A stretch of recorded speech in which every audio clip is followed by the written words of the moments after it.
Hi everyone, makeup is in adom mutaram okchiri. Ngasigi video sida motocrom na adom na pamjaba video sing MX player da pop-up or floating motor player to gotagi haibadagi matang usage. Hojik mayam na home screen da uriba pop-up video si yengbiyo.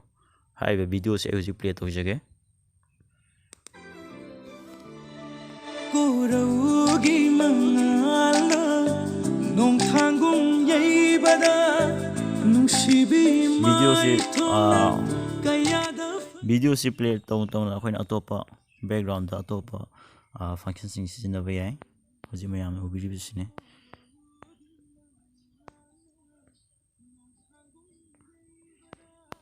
Motocrom MX player da sumaina pop-up video si play to gotagi haib matang hojik ta pa hojirage.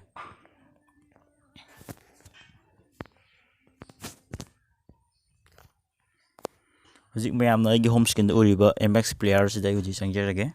MX player da changno matunda any adon apamba video ma play do biro. Ai sei je heta play do jirage ham lage.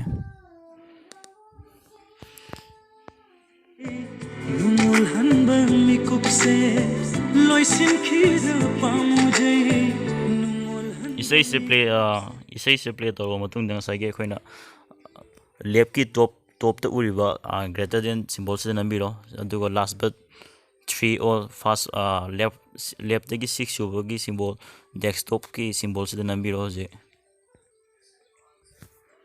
symbol se nama matana sumaina pop up da matonda lakjarani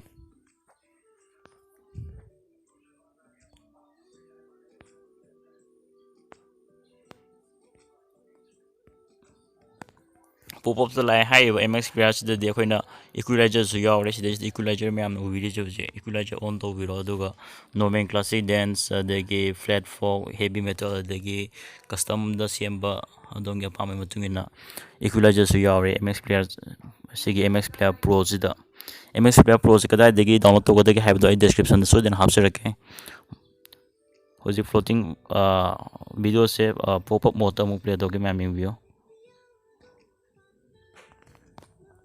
Matosun tawduna adonna pamjaba video sing akoina Facebook paina bu oiro natraga any atopa paina adom yengbiro mayam install tawbada khudong chadaba leragadi adom comment adom phongdopiro video si yengbibagi damakta thank you thanks all